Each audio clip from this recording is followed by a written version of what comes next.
Assalamu alaikum wa rahmatullahi wa barakatuh, everybody.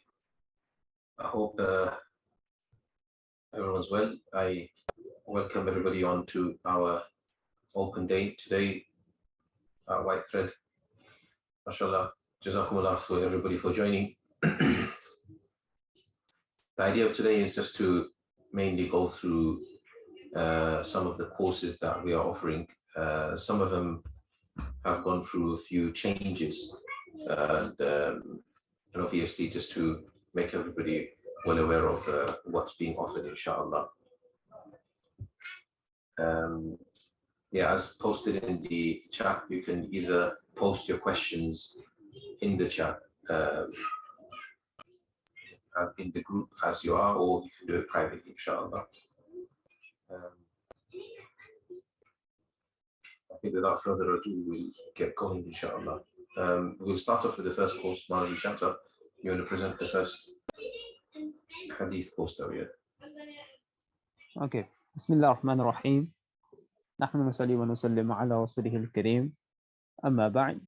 Over here, as you can see, this course that we've been teaching now for, this is the 4th year now. We'll be starting, inshallah. So in 3 years, we've been working on developing this course. This is called Beyond the 6 Books.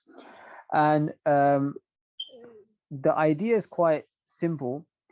It is that when studying the alim course, there are a person takes a broad dive into the various ulum. So you do some lugha, you study hadith books. So you start maybe books like Riyadh Salihin, Mishkat al-Masabih, you do the Kutub al-Sitta, and in fiqh you do certain books, etc. So there's certain sciences which you would spend more time in the alim course, and some which you would spend less time in. When it comes to the science of hadith, so we're talking about the study of isnad, the study of, or the method of citing a hadith, grading a hadith. This is something which most madrasas, when even studying the hadith books, do not do. So usually the choice after graduation is to go and do a takhassus program. So you do a specialization in hadith, which may be 1 or 2 years, usually full time. And there are some places that offer that. But for us here, what we've kind of designed here, as you can see, says Beyond the 6 Books. So the idea is that after you've done your Dawra Hadith, this is to supplement that. So in essence, it is a deep dive, but I refrain from using, or we refrain from using the word takhassus, specifically because the hours are not as much, right? And secondly, I don't want to call myself a mutakhassis, like a specialist just yet. So I don't feel comfortable offering a specialization. And that's something I do go into in the first few lessons of why exactly that is. So the idea is the course will be divided up into 3 general subjects. So it's 3 days a week, 1 hour on Monday, Tuesday, Wednesday. And one session is dedicated to Western or Orientalist hadith critique, right? And this is something that I've kind of gone through and pinpointed key figures, I believe, amongst the Western or Orientalists who have studied or critique hadith, who I believe they are. And then we kind of do a dive on who the people are, look into their books, the methodology, and then provide a critique. So that'll be one session is dedicated to that. Another session is usually dedicated to a study of Mustalah Hadith. So we do a study of the Muqaddimah Ibn Salah. And the first half of the book is studied in quite some depth. So we go through various other works as we go through the book. And the second half of the book is more about the adab, the etiquettes, and we kind of just allow students to read through that themselves rather than having to do a deep dive. And the third aspect of the course, and I'll add a 4th one onto there as well, third aspect of the course is the practical aspect, which is to kind of learn how to locate hadith, all right? So which is called the subject takhrij. So one is to locate it and then how to kind of reference a hadith. And then we also have the idea of grading a hadith. So how does one go about locating these individuals in the isnad, in the chain, and then how do we then conclude whether a hadith is authentic or not? And a fourth aspect which is studied, because usually the topic of Western hadith criticism or Orientalist hadith criticism is finished within the first 4 or 5 months, or maybe even less than that. So then we kind of do we do two things. One is we look at controversial hadith discussions that require separate points. So for example, we look at something like Sheikh Al-Albani's contribution to hadith. We look at weak hadith in Fada'il. These kind of contentious topics, and then we also try to dedicate or sessions to contemporary hadith scholars. So what we'll do is I have pinpointed numerous figures of the last century that are pioneers in the field of hadith across the schools. So we look at senior Deobandi scholars, we'll look at senior scholars in the Arab world, Salafi scholars that are kind of pioneers in the field of hadith, and we do like a study of their life and their books and their contribution. And in terms of, I'll come back to this question, I'll come back to it in a second. And in terms of assessment, the end result is that a student will be given a hadith, and they have to do three things. One is to locate the hadith to takhrij, so say, okay, where is this hadith found? Reference that, and we'll explain how to do that. They would also have to find the entry of each narrator in the hadith and then provide a conclusion whether the hadith is sahih, hasan, da'if according to them. And the third aspect will be a commentary on that hadith. And again, this will be something that we'll detail in the course. So that's how assessment will be done. After we study in the course, can we read different ulum hadith books like Fathul Mughith by yourself?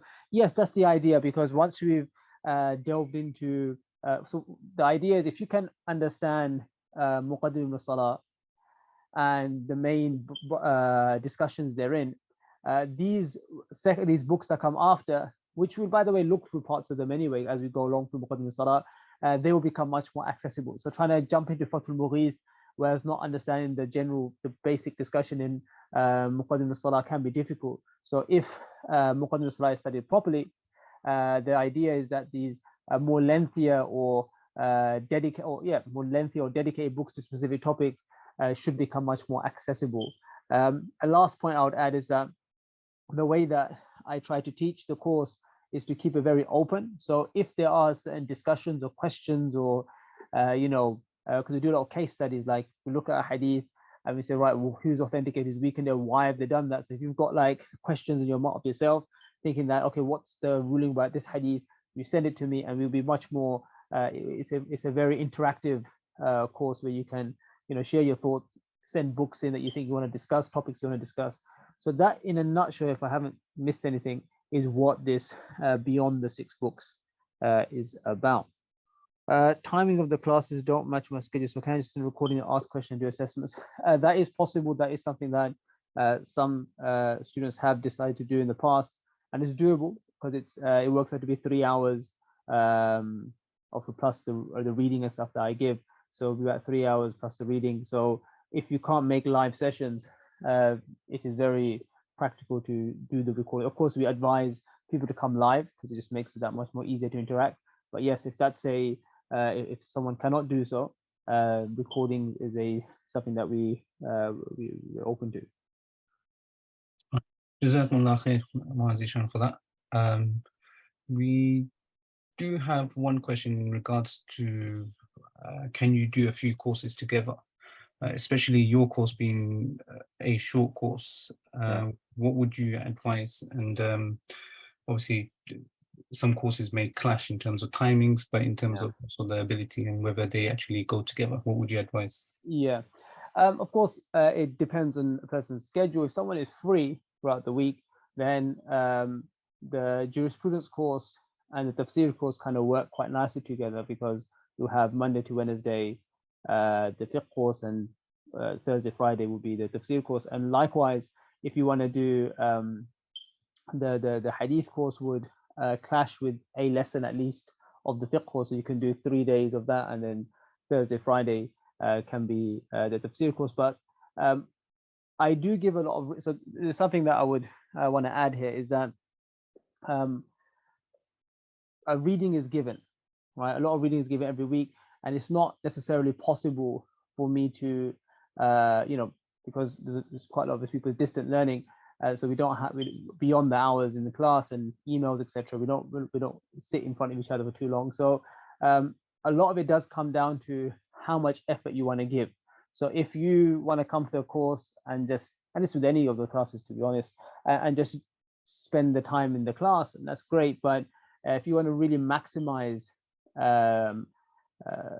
these courses, because significant reading will be given, which you can choose to do or not to do. Of course, we highly advise you for students to do so. So it can be quite time consuming, but hours-wise in a class is 3 hours, and you can easily do another course or the tafsir course. I'm not too sure the hours of the Sibawayh, but the tafsir course can easily be done with it. If you're going to try to do the jurisprudence course alongside it, it might prove a bit tricky with the hours, but it's still doable. So if you have weekends for it, it's 3 hours to kind of catch up, which from experience from other students, it is quite practical. You can do that. So is it compulsory to know Arabic, or is it okay if you're studying Arabic together?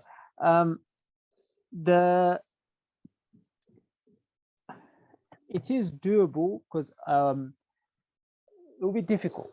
So if you don't know Arabic, you can't read independently, in class time, so I'll say it this way, in class time, the text that I present, I will obviously explain in English, with the mediums obviously in English, and that you can follow, and there'll be interesting stuff you can pick up. But then to go and do the tasks yourself, or to kind of get that depth, Arabic would be expected. It would be quite difficult to do without, especially when the tasks are given to go and do assessments of looking at these books yourself. So if your Arabic is weak, it can prove to be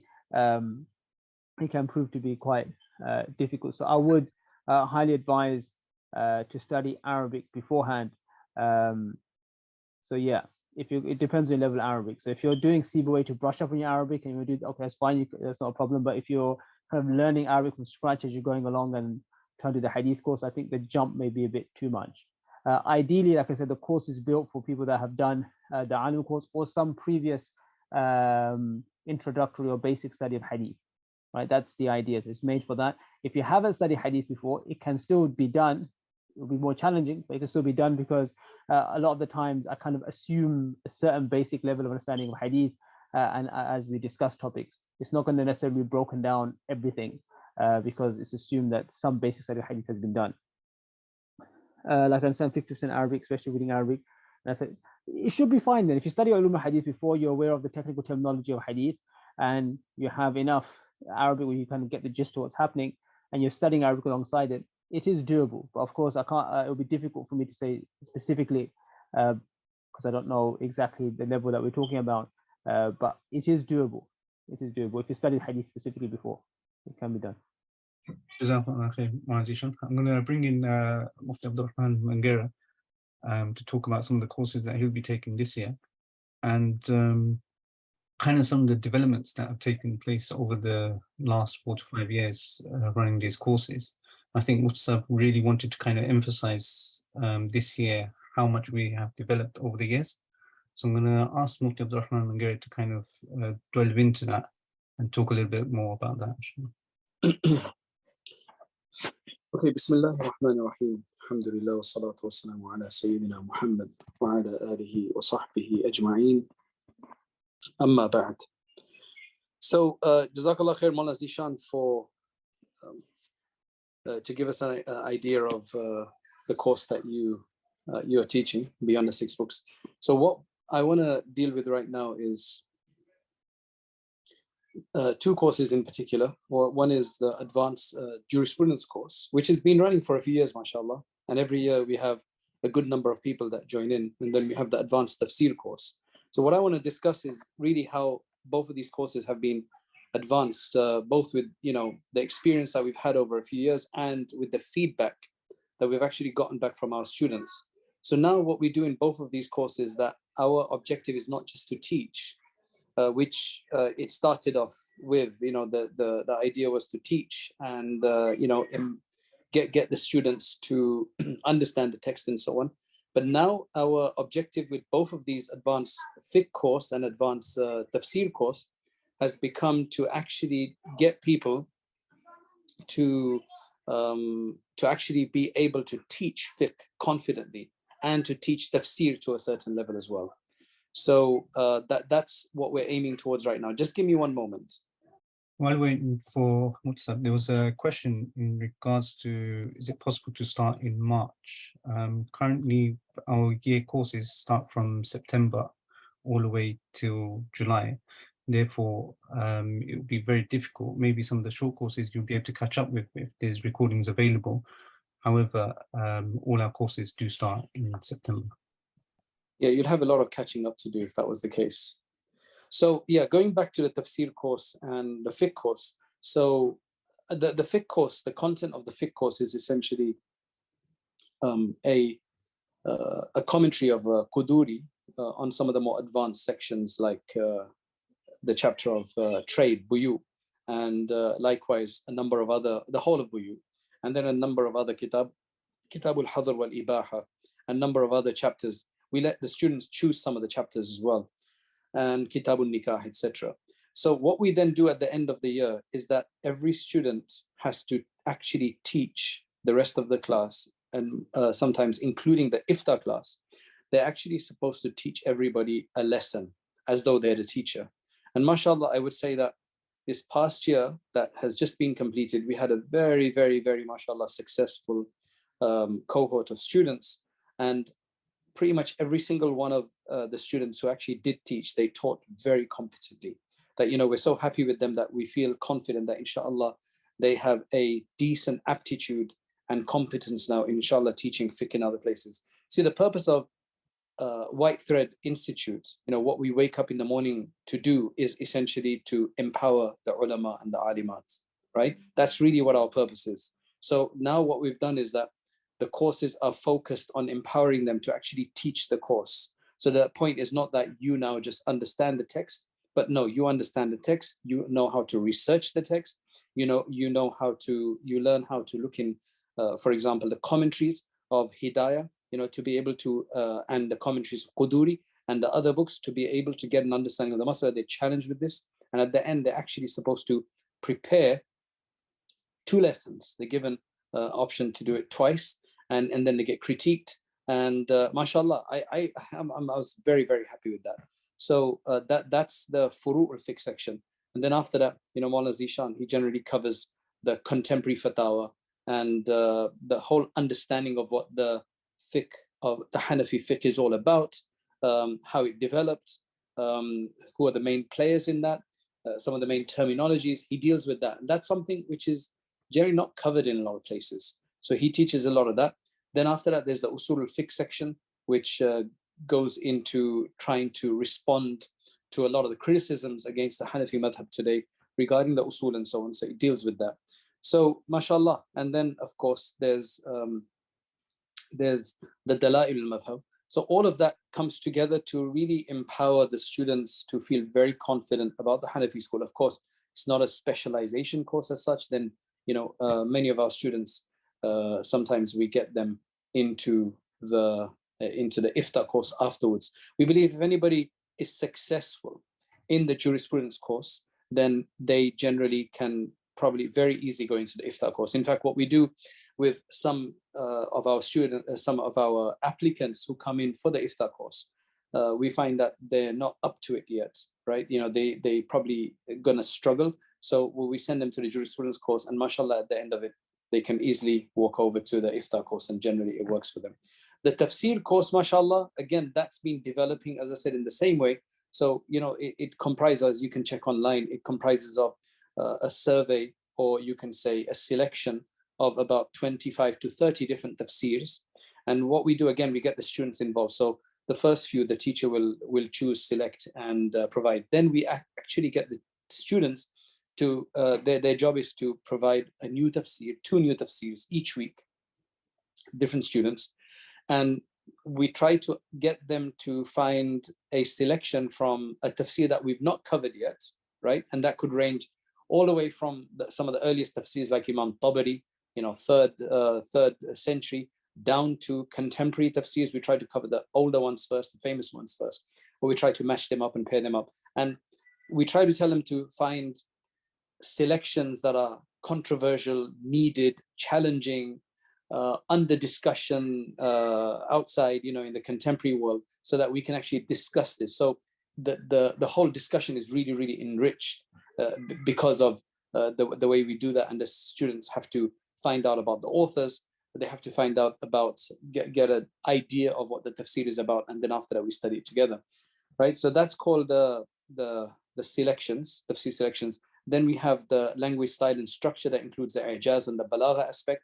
So in both of these courses, this is then in addition to another module, which is you can say the modern and Orientalist and other criticisms against the Quran and how we respond to that. And then after that, there's the ulum al-Quran, the sciences of the Quran. So what we do is we have some exams, but in others we have either articles or we actually have seminars and presentations that students have to give. So for the tafsir class, for example, for the selections of tafsir, the students have to give two classes, two, you can say, short tafsir sessions, because the purpose of this is that you can then go and teach tafsir in your class. I mean, there's other organizations out there that, you can study, women go and study with these particular organizations for 2-3 months, and they actually make them mufassirs after and say, now you can go and do tafsirs in your locality, which obviously causes a lot of issues. But what we're trying to say is that you come and study with us for the year, and then after that, inshallah, you'll be able to, be empowered to lead a tafsir class, right? So what we do is we get the students to take 2 tafsirs, Alusi and Abu Saud, and then give a tafsir class based on that for the general public, right? So they're assuming that the general public is in front of them, and they're going to give a tafsir class based on that for about 10 minutes. Then the second seminar or the second presentation they have to give is based on Razi and Baydawi, which they have to think they're giving to an academic crowd, right? And they have to wrap everything up, within 7 to 10 minutes as well. That really helps them to, consolidate it all together. So that's why the courses now, what we're trying to do is empowerment. The main purpose of this is empowerment. You feel confident, take all of your learning, and then you can, inshallah, pass it on to others at a very high level. So the students are all scrutinized in terms of their Arabic reading and their presentation and everything else. But inshallah, the benefit of that is huge, because the benefit of that is that they get empowered to do this for themselves afterwards. So those are the 2 classes, right? Let me just check if there's any questions on this, and then we can move on. Can we study the Hanafi fiqh program without having any particular study in the Hanafi madhab before? Like I've been studying hadith-based fiqh, Ahl Hadith fiqh, but in Hanafi I studied Mukhtasar al-Quduri, little bit of recording. Absolutely, I think that would be perfect for you, right? You would be able to, because as long as you understand Arabic, you can take this course, right? The course does not assume necessarily that you must know Hanafi fiqh in advance, in an advance. We've actually had students from the 2nd year of the Alim class, right, who've taken this course in tandem with the 2nd year of their Alim course, when they would have started studying their fiqh there as well. So as long as your Arabic's okay, you should be fine, right? Because pretty much everything else is taught in English. As long as you can understand Arabic text, I think that should be sufficient for you. Okay, are there any questions on this before we move on to the next session? So are they taught researching skills exam, which books to look into? Absolutely, because right from the beginning, we tell them the books that we will be preparing from. For example, the Binaya, the Inaya, the Jawharatul Nayyira, etc. And then you can go beyond that to the Raddul Muhtar, etc. And then after that, when they actually have to teach the class, they then have to prepare the lessons from there anyway, right? But we actually try to encourage them to read up at least 1 commentary each day, the Jawharatul Nayyira, right? So that they can be prepared, because that's really, really helpful. Online, how will be you give an online presentation? We've had students, mashallah, from America that generally log in at 2:30 or 3:30 in the morning.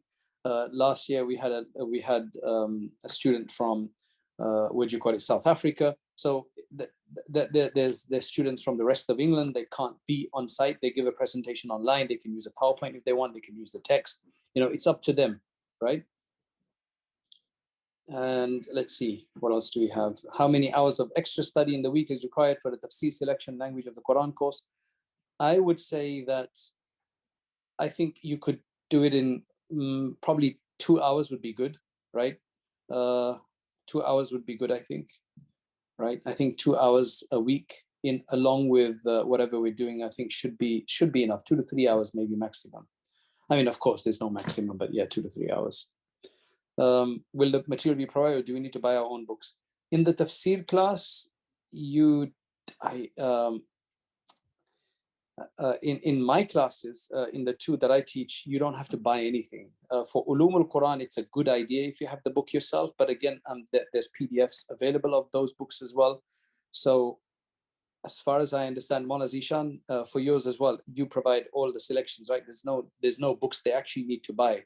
It's always nice to buy the books that you'd be covering more in depth, but no, I don't think you need to buy anything. You could get away without it.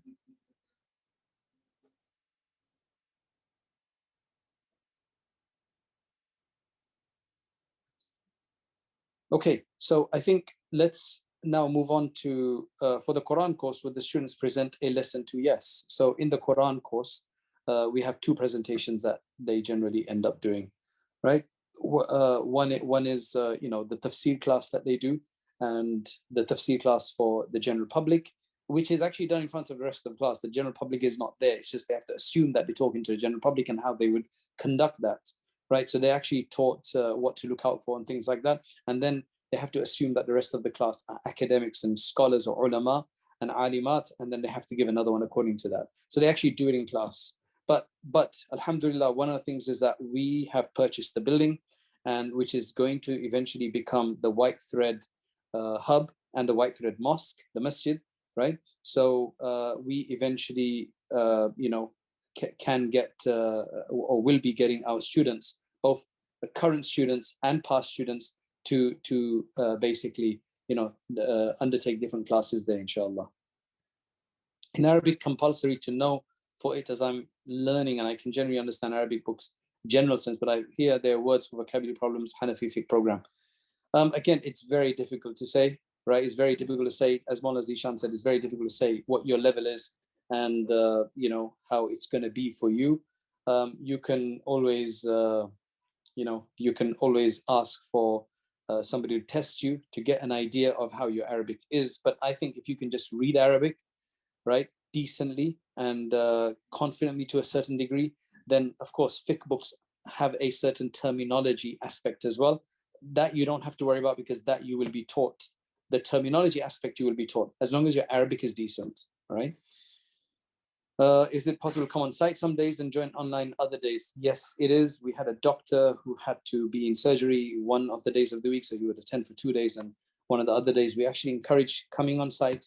Otherwise, it's very, very challenging afterwards to keep it up. But yeah, that's a possibility if nothing else works for you. Okay, if there's any other questions, we'll deal with them, inshallah, at the end. I'm going to pass it on to who do we have next? Dr. Safaruk for the philosophy, theology, etc. class. I'm going to pass it over to him. Assalamu alaikum wa rahmatullahi wa barakatuh. Bismillah ar-Rahman ar-Rahim, alhamdulillah wa salatu wa salamu ala rasulillah wa ala alihi wa sahbihi wa man wala. Okay, so everyone should be able to see the screen with the master course on Islam, philosophy, science and religion. So it's a PSR course, philosophy, science, religion, but it's got the important element of the Islamic perspective, theological, philosophical perspectives. Let me just break down the course, but before I do that, it is very, very important that I do mention, and Mufti Saab just mentioned this now, and it's about White Thread empowering ulama, tulab al-ilm, or anyone who who joins or subscribes to the courses. It's about empowering them intellectually, conceptually, with all the theoretical tools to not only, critically construct their own analysis of text and reading of text and things like that, but also to go back to the community, engage with the major conversations and major ideas. So in this course, we want to follow the same ethos and same sort of format. It's a big course. It really is a big course. And, Ustad Imran and myself, we've thought a lot about it, and we have revamped aspects of the course, and some parts of the course are this year being taught for the very first time. There's content for last year's cohort that was taught for the very first time, which is being carried over this year. But this year as well, moving with the times and the way philosophy, theology, and science is developing, White Thread is keeping abreast with content, material, research that really you won't really find it anywhere else yet. You really won't. So alhamdulillah, this is one of the strengths of our institution. And a credit to Mufti Sahib, who's keeping things fresh, innovative. Alhamdulillah. So just to break down the course, so there's 5 sort of modules or components to the course. The 2 sort of major ones that take up much of the time and form the core content are the modules exploring the nature of God and exploring the God question. And these 2 have been revamped as well, these 2 modules, and I'm just going to go through them, some of them very quickly. The other modules are philosophical anthropology, and this is the idea of the nature of what a person is and related issues. Again, I'll touch on some of the key topics of those in just a moment when I share the document. And then we've got science and Islam, exploring the major issues, whether there's harmony and conflict, and that as well has undergone a revamp to keep in line with the way the field is developing. And then the other module is the major philosophical thinkers and movements, and this is sort of these are lessons recorded, some of them live, where we go through the major thinkers from ancient times, so the Greeks, the medieval period, and then early modern, and then the modern period.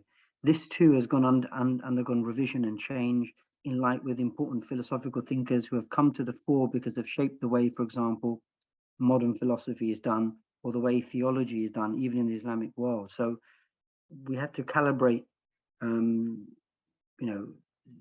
the shifts and changes and developments in the various fields of Islamic philosophy, theology, and philosophy in general with our content. So just to sort of go through some of the topics very, very quickly, everyone should be able to see this document. For example, exploring the God question, we go through some foundational material, which is to give the knowledge tools, the tools of epistemology for people to understand the subsequent topics that we'll cover. We'll go through the standard sort of configuration of philosophical theology. So you begin with natural theology, which is reason, establishing truth about theology using the mind. We'll look at ontological arguments, cosmological arguments, teleological arguments, but we'll be looking at those, not only some of the well-known ones, but some of the new and fresh ones. We will look at other philosophical arguments for God's existence, which you'll find in the literature. Some very, very interesting arguments that have come out from believers and theists. We have a philosophical introduction to miracles. We have a topic of Dala'il al-Nubuwwah, the i'jaz of the Quran. We have religion and theology, religion and language. So the God question, we try, for example, in this module, we try to break down different facets of how to explore the God question. And so the way it normally works in a module is we give a kind of philosophical overview of the topic, then we look at some angles from the Islamic tradition, and then we open up for discussion. Oh, sorry, my apologies. Can you see the webpage? Let me just see. Sorry. All right, hopefully everyone should see that. So basically, this is the revamped module as it stands. And as I was mentioning, you know, it's different ways of exploring the God question. And even though what we've gone for is titles that are familiar to people, but our content is very, very different. So most of my sessions that I do, I always do them fresh, but there are also recorded sessions, so there'll be a blend of both. So that's exploring the God question. Then you've got exploring the nature of God. So this is a kind of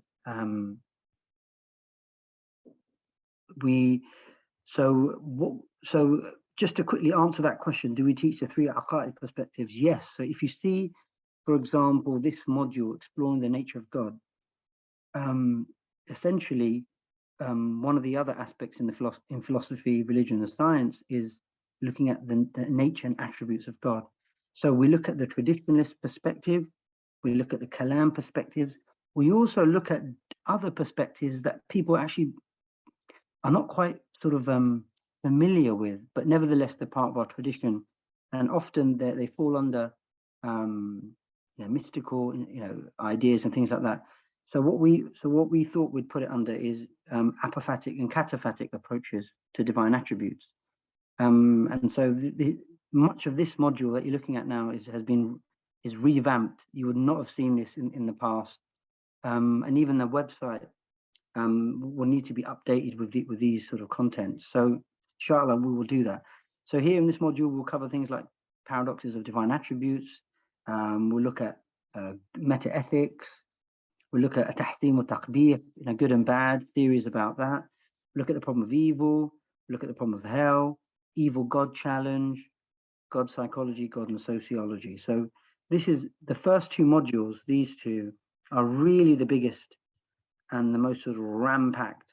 28 weeks of solid philosophical theology that is both Western but Islamic. And again, the Western is just to give us a window into some of the perspectives in contemporary times and medieval times, but also Islamic angles, Islamic perspectives. So perspectives from our tradition that try to address these questions. Philosophical anthropology, as I mentioned, is about theories of personhood. This has been revamped. And here we look at ideas about what is the nature of a person. What is the mind-body problem? What's the problem of hard consciousness? Many people don't know that within Islam, we have different accounts of personhood, i.e. what it means to be a person. So for example, the earlier Ash'ari had an idea of what is a shakhs, a person, which is different from later Ash'ari ideas. So you have early physicalist models of personhood, and then you have later dualist models of personhood. Unfortunately, not many people know about that. We will bring that into the discussion. We look at the nature of the soul and different perspectives on that. We look at resurrection and personal identity, which our ulama discussed. But again, not many people know about this. And these are brilliant discussions. And then there's a couple of areas which we've introduced, which we've never taught before, and that is the modern notion of the self. Believe it or not, contemporary society, whether you look at transgender, whether you look at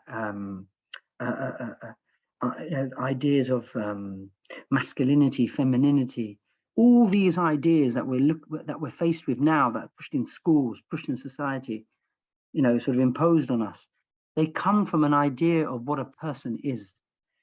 We trace that idea back to the post-Enlightenment personhood model. It's modeled on a particular type of self. So the secular modern self is based on certain ideas. Not many Muslims know where these ideas come from. So we look at that.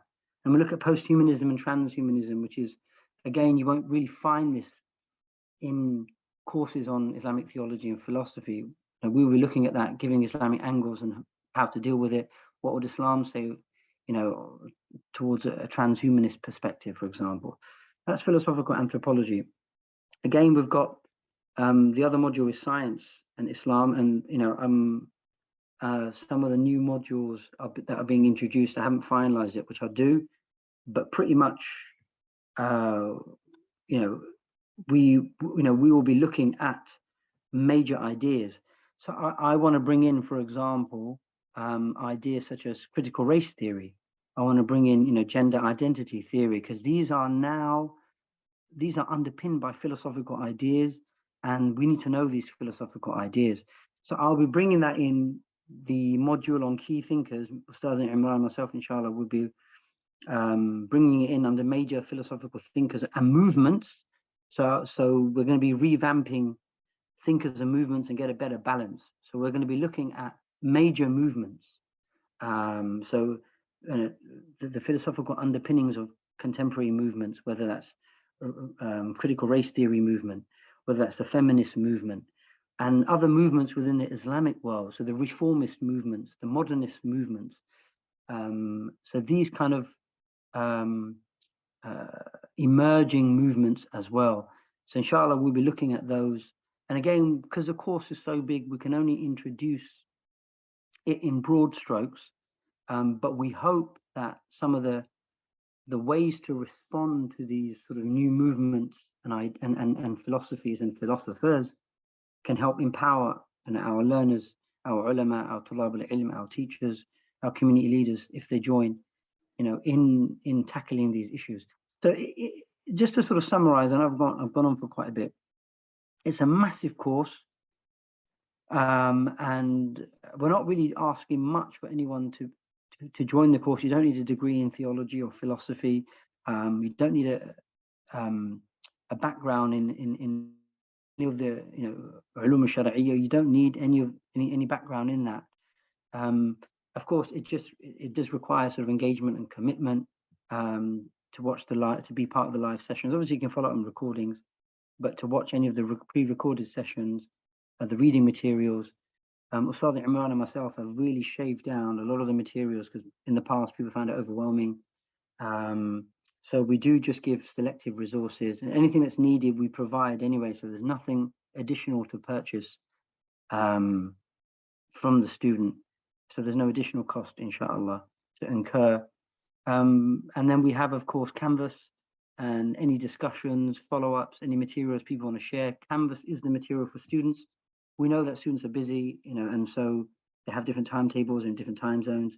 So often they can't interact at the same time. But the Canvas is the place for the students to share ideas, formulate questions, discuss what they've heard or watched from the lessons, whether live or recorded, and really get movement and momentum going on things we discuss. Share responses, share ideas, share content. So I guess in a nutshell, we've got 5 different components to this massive course. It's a course you won't find anywhere else. It's literally a year long. It really is a year long.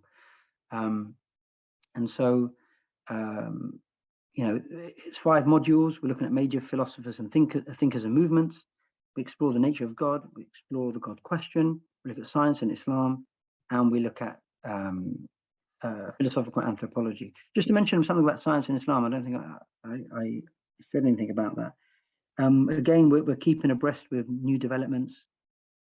So we're looking at, you know, philosophy of science, the major discussions within philosophy of science, Islam and evolution, science, Quranic, scientific hermeneutics or tafsir ilmi. We look at causation, we look at miracles, we look at cosmology, physics, and God. So again, we are introducing these topics and hopefully give some Islamic angles to empower people, inshallah. So that's a summary. And if there's any questions, please fire away. I know I kind of raced through it. Dr. Sabro, thank you for that. There is one quick question Oh. not asked. That is there. What are the prerequisites for this course? Should they have studied philosophy before, or any knowledge regarding Arabic or anything like that? Yeah, as I think I mentioned, there are no prerequisites. Of course, if anyone comes with knowledge, you know, if you're doing other courses in white, so if you're doing the Aqidah course in Musab, then, you know, logical and philosophical from our tradition. So we're going to be looking at the Ahlul Athar, the Athari perspectives on things, the perspectives of the Mutakallimun, the Ash'a'ira Maturidiyya, primarily. So yeah, so anyone who has background knowledge, that's always helpful. But if someone feels that they don't have any knowledge of philosophy or any knowledge of theology or philosophy, whether Western or Islamic, not to worry, because we're not here to overload the student with just philosophical jargon and terminology and complex debates and discussions. We're just summarizing key facets that are important and that are affecting the way Muslims think and affecting our communities, and then giving some angles and perspectives from the Islamic tradition, just so we're aware of some of the responses and answers and ways to handle these questions. Would this course help in something about debating modern? Yeah, we hope. Will this course give the ability to debate new kinds of reformist groups like LGBTQ and feminism? We hope that some of the ways to address the questions that are being raised, hopefully, will be helpful. And so, though it's not a course devoted purely to addressing heresy and things like that, and challenging movements and ideas, but by covering it in class, we hope that in some way we can empower, in some respect, give some tools and some artillery and some ammunition in dealing with them. And of course, these can always be followed up within discussions outside of class, within the Canvas program, learning environment. So inshallah, we hope empowerment is an important thing. Okay, Jazakumullah khair, Dr. Safar, really appreciate that, explaining what our philosophy course titles. What we're going to do now is we're going to move on to our Sibawayh Arabic program. Now, I say that carefully because we changed it from being a Sibawayh Arabic refresher program, and to kind of explain the reason behind it and why, and to also launch our levels for the course, I'm going to bring in Mufti Zubair to speak more on that, inshallah. Assalamu alaikum wa rahmatullahi wa barakatuh, everyone. I hope everyone's well. Inshallah, we'll be discussing regarding the Sibawayh course, which we are now doing. As Arif Bhai already mentioned, this is now a totally revamped course. For anyone that's done this course previously or seen this course previously, you will see now what we're doing here is a full-fledged, in essence, an Arabic course. So this is a 4-level course, in essence. Would ideally take a person 4+ years to start from the basics of the Arabic and go on. The only thing you would require to study this course is knowing the Arabic alphabet and basics of writing. So the course would then teach students Arabic for any of those, the courses that have been discussed previously. Some of the courses require a bit of Arabic. So we thought we'll just put out there a course to, to really teach students from scratch the Arabic, inshallah.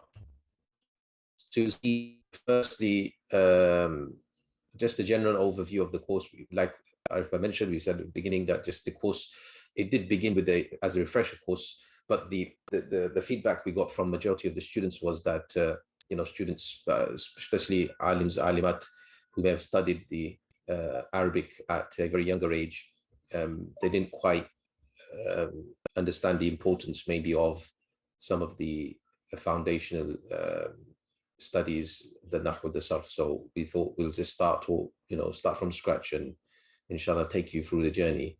I'm not going to go through all of this. It's going to take a bit of time. Some of this is already on the website anyway, so you can take all this information from there. And just want to explain the levels. One is in essence a beginner course. Like I said, the only requirement for this is knowing the Arabic alphabet, knowing the basics of writing. And then the course would be constructed of 3 lessons. So lesson 1 would be a Tasheel al-Nahw. This is a book which you would be obviously be studying. The second lesson would be Min Kunuz Sarf, it's in English, from the Arabic treasures of Arabic mythology. That's the Sarf lesson.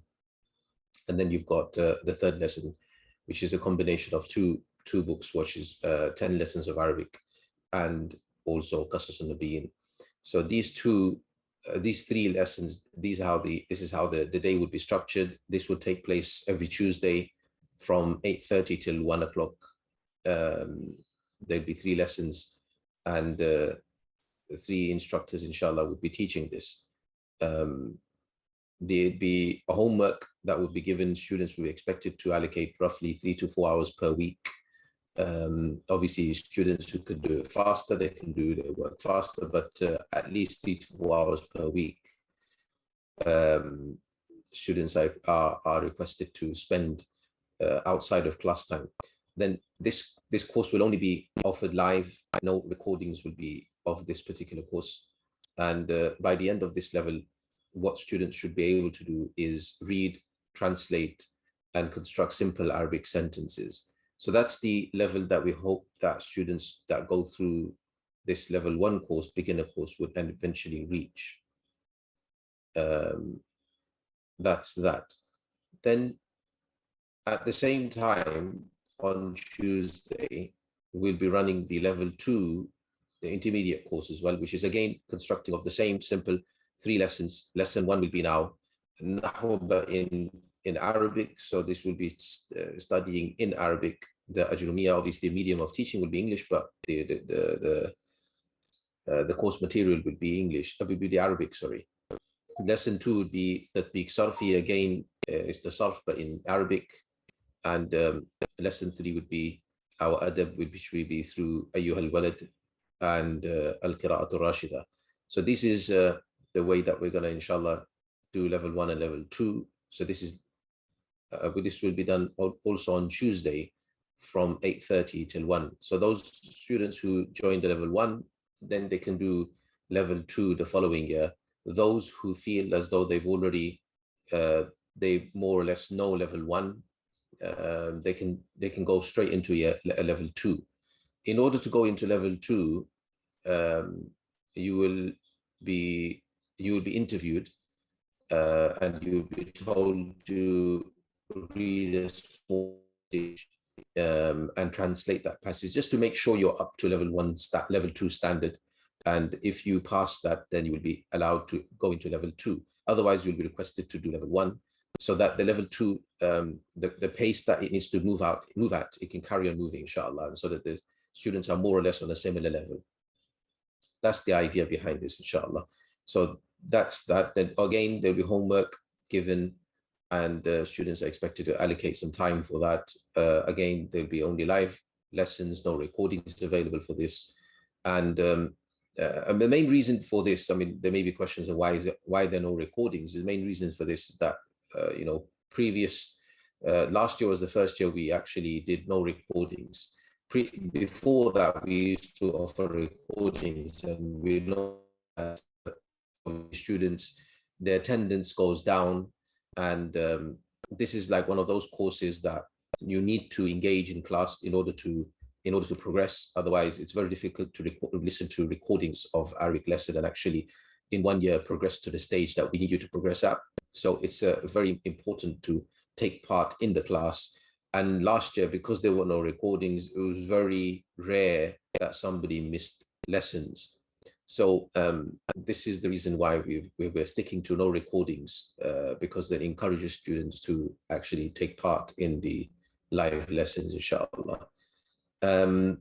Ideally, this is for those who have completed Alimiya course. Obviously, if you've not completed the Alimiya course, then it's still fine. You can still do this as long as you are beyond level 1.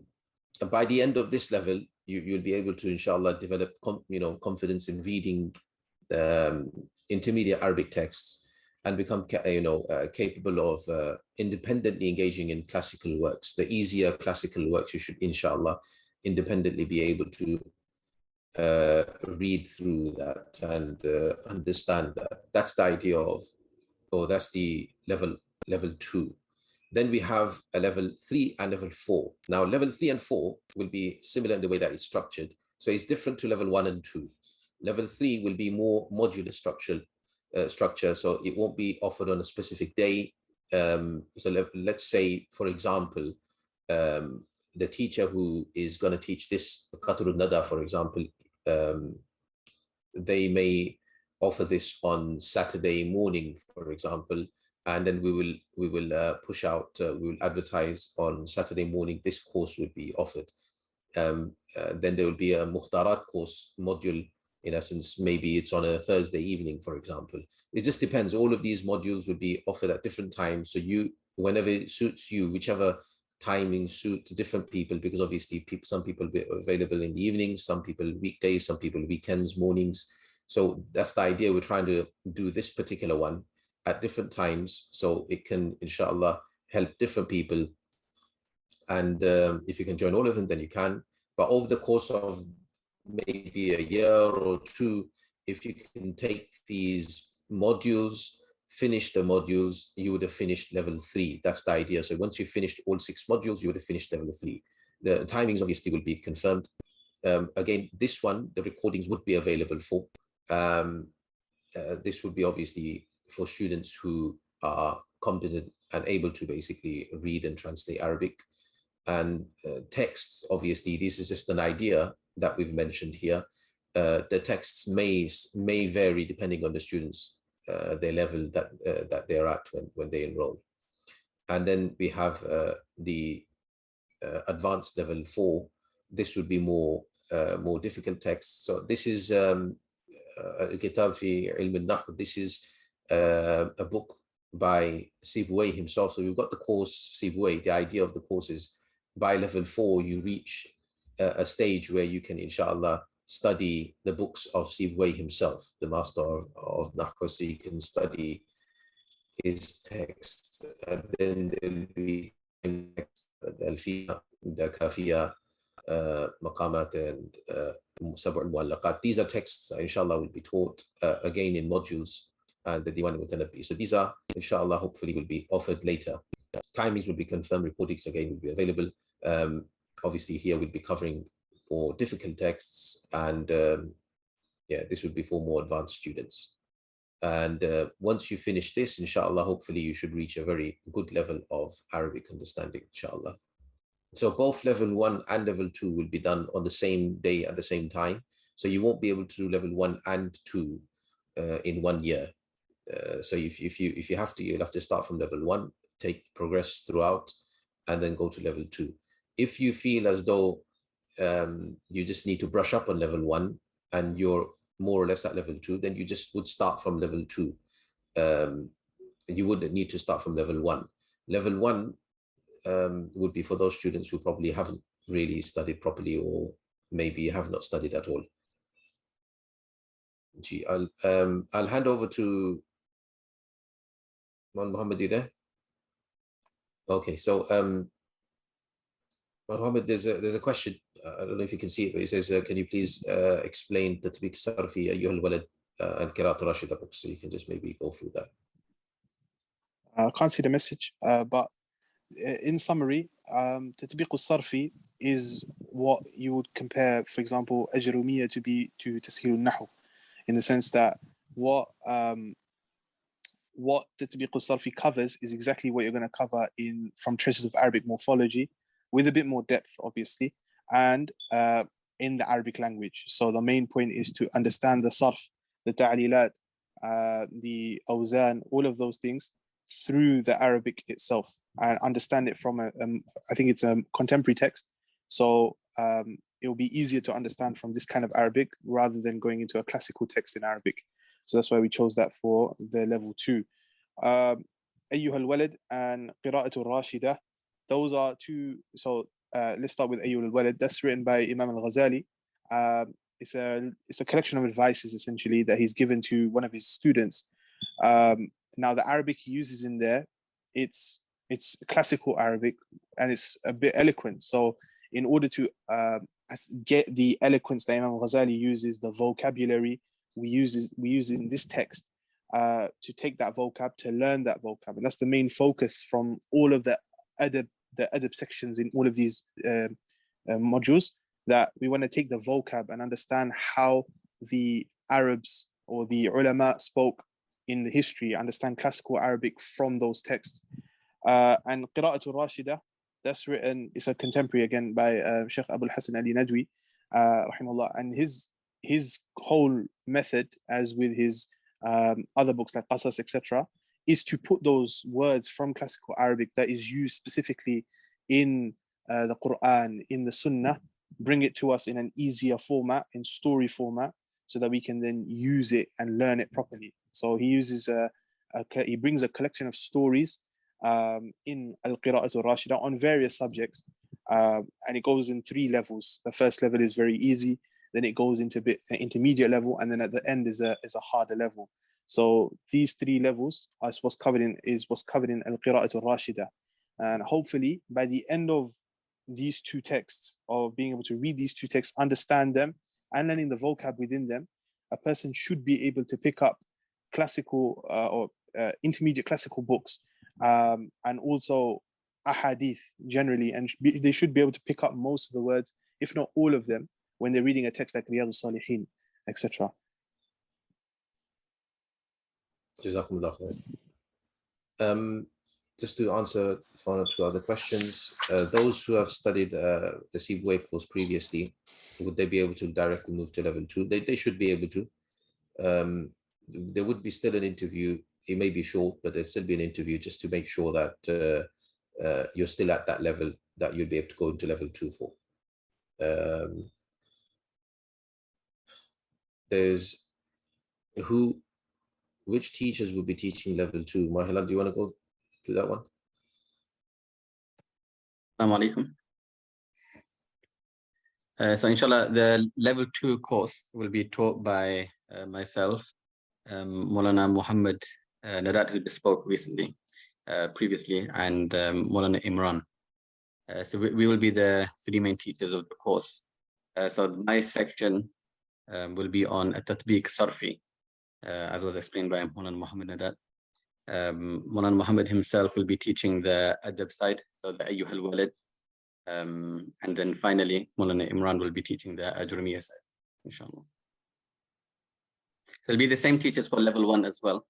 It's just the structure and the book will be different between the teachers. Jazakumullah khair.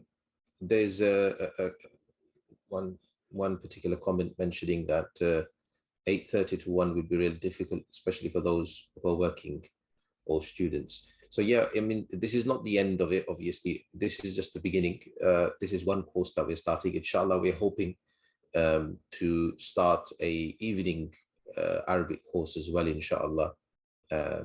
When that is ready, inshallah, that will go out as well, inshallah. Okay, so hopefully that will then cater for those who can't make the mornings, but this is generally catering for those who can make the mornings. When we can do the evening ones, inshallah, the evening one will be rolled out.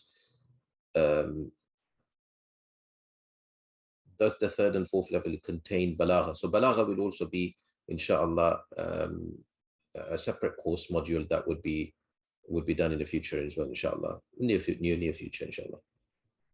Just to mention, in regards to the current courses at this moment in time, we did have a deadline of today to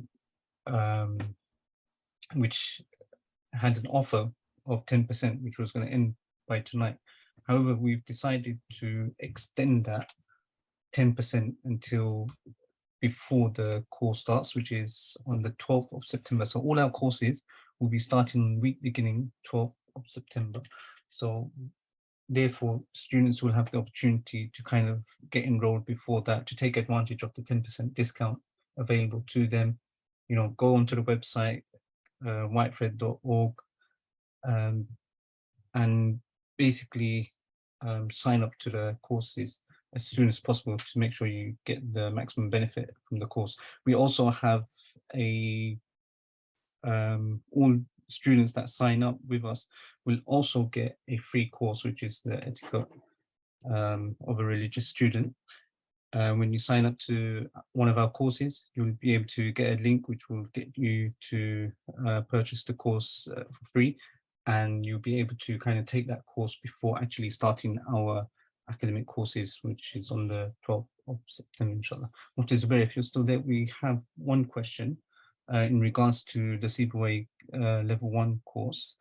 Do we need to buy any books, or can you please advise? So yeah, the books, once you enroll in a course, the books will be sent out to you, meaning the books that you need will be sent out to you, the list of books, and then you would preferably, you can purchase the book, or you can, if you can find a PDF of it, you can use a PDF. There's one question that mentions beyond the beyond the 6 books, are there going to be other timings available for that? But there's recordings of that, is that? That course is has recordings available. So what tends to happen, Zishan will record that as a live session, so students will be able to join online as well as on site as well. So we have facility available for that course to be on site depending on the demand. Then those recordings will be available for students to kind of listen to before the next lesson. They have time. Yeah. Okay, I've got some direct questions coming through. Do you have, do all the levels start this September? So no, level 1 and 2 will start in September. Level 3 onwards, level 3 and 4 will start. Hopefully level 3 will start sometime in January. And then we'll see if there's enough students to do level 4 with this year, if not next year. But that's the way it's hopefully going to work. But yeah, you do have to complete level 2 before you move on to level 3. That's the idea. Unless you're already at level 3 from somewhere else. So if you've already studied somewhere else and you're already at level 3, again, the interview process will be done for those students who have not done level 2. So if you're not done level 2, you can do level 3 as well, as long as you're at level 3 level. If anyone does have any questions and you require further elaboration on any of the points that we have raised today, or you're listening to this on the recording, you can email us at courses@whitethread.org, and a member of our team will be able to respond to you.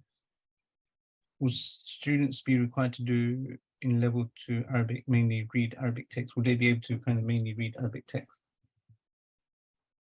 Yeah, mainly is reading, translating, reading correctly the Arab, and comprehension of the Arabic. That's the main things. There's no the Arabic CBOA Arabic course is not a speaking course, so it's not going to be teaching speaking Arabic. It's mainly like an alim class traditionally, teaching Arabic, classical Arabic, reading and writing, really. Mm-hmm.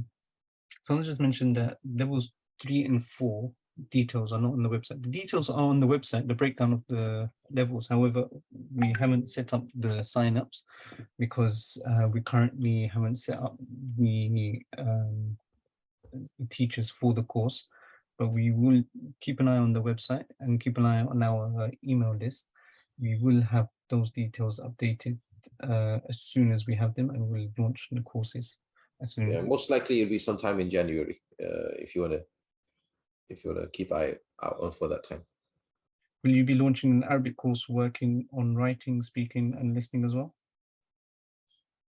I don't know. I don't think we have plans for speaking one, because it's hard to find a committed instructor for it. But